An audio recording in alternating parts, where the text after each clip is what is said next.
Hello and welcome to Trading 5 Talents. In today's video, I want to go over some trade management that I did on a losing put credit spread, and I turned it into a winner. So the ticker symbol is AMD, and this is the 5-minute candlestick chart of AMD over the past few days.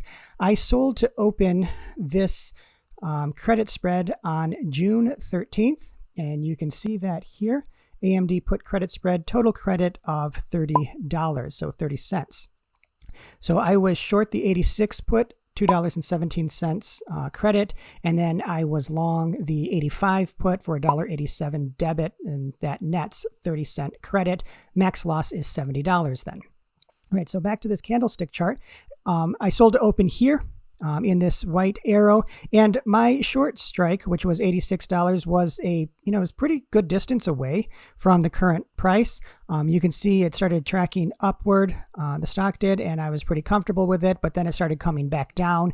It was really challenging my short strike down here, and then it just sort of bounced around above it, again testing it again, but it bounced off of that strike price. And so I was pretty comfortable with this. There was only 3 days until expiration, so I was pretty comfortable with this trade. And then we had the Fed announcement, and you remember that rally that happened right after the Fed announcement with that rate hike, and you can see this little rally coming up here. So now we're only 2 days until expiration, and again I was feeling really good. I was thinking I could close it out the next day. $30 max profit. I was probably going to close it around 50%, so maybe $15 I would get out.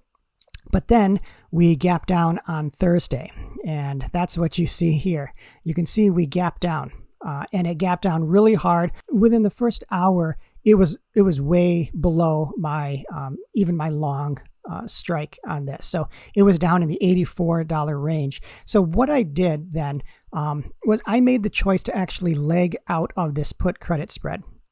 I could have kept it, and I could have just, hopefully it would have bounced and recovered and would close above the 86 strike price, and then I would get the max profit of $30, or I could close it at a loss. But what I did instead is I closed out my short strike, my short put, and I closed it out here at this arrow. So once it broke $84, this red candle here, I actually bought it back to close the short strike. So remember, I sold the short strike for $2.17, and I had to buy it back for $3.30. So I had $1.13 loss, or $113 loss on that part of this credit spread. By getting out of my short put on this credit spread, I left my long put intact, which, as you know, a long put increases in value as the underlying stock moves downward. And I had a feeling that it was going to be a very red day the Thursday after the Fed meeting. And as you have been following the markets, I'm sure you know that exactly. That's exactly what happened. It was a very red day. So I just held on to this long put until I was comfortable getting out, and that was right here at this second white arrow. So it was about an hour and a half after I closed my short put. That's when I closed my long put. And the long put, I initially purchased it at $1.87, but now I was able to sell to close that long put for $3.45. So the $3.45 profit minus the $1.13 loss gave me a total profit of 45 cents, or $45. Now, as you can see from the chart, if I would have held out, towards, after lunch or towards the end of the day, I could have made a lot more money, but I didn't know it was going to continually go down. I didn't know if there was going to be a bounce back. I took that risk off the table, and I just locked in my profit at 45 cents. So the moral of the story is, one, just because you open it at once doesn't mean you need to close them all at once. Number two, with proper trade management, you can turn a losing trade into a profitable trade. Now, I don't recommend this for every single spread. I don't think I'm going to do it for every single spread that I'm losing on, but it just happened to work out for me this way because I had a pretty good feeling that the market was going to be a pretty red market after this huge gap down after the Fed meeting.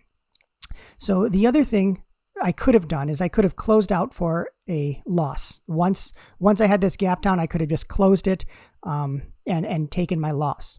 Second thing I could have done is just ride it out, hoping for a rebound. As you can see, it didn't rebound. It's Friday expiration right now. It's not rebounding. So this would have had the max loss of $70. So I could have lost $70. The max I could have gained was $30. But because of this type of trade management, I was actually able to make $45. So that's 150% over my max profit by legging out of this put credit spread. So coming over here to Option Strat, I saved this trade, so you can make a free account. If you don't know what Option Strat is, I just released a video on a walkthrough of this really cool website. It's free, and you're able to test your strategies, save some of your trades, and you can see what the profit and loss is over time. So I just go to my saved trades, and this is the one I did right here, this bull put spread. So I'll just click on this. And this is what it looks like today. I mean, the unrealized loss right now is $68. The max loss is $70. And that's because AMD, according to this price, is $82.58. So it's way below my $85 price. So this put credit spread will take the max loss. Because of the way the spread was set up, in which there was only a $1 width of these strikes, $1 minus the credit, which was $30, gives us our max loss. If you want more information about credit spreads, or vertical spreads as they're called, then I have a video that I'll link that you can learn more about these types of trade setups. Okay, so what I wanted to show you here is this this button up here called historical chart. So I'm going to click on this, and what you have at the top, so this is a 1 week time frame. So beginning on the left is about a week ago, and on the right is the current date. On the top, this is the strategy, this AMD put credit spread that we were just talking about. On the bottom is the price of the underlying stock, AMD's stock price, over the course of a week. So you can change the time frame by using these different buttons down here. My strategy is sort of stays relatively the same. After the Fed spoke, it got really low because AMD's price started increasing, but then you had that big flush out the following day, and now I'm in losing territory. So this day right here is when I was making all of the adjustments to turn my losing put credit spread into a winner and making money instead of actually losing money. All right. So what I basically did is I exited my 86 put early. So if we excluded this from our calculations, you can see that the profit loss column now changes quite dramatically. So when this was a put credit spread, I'm losing.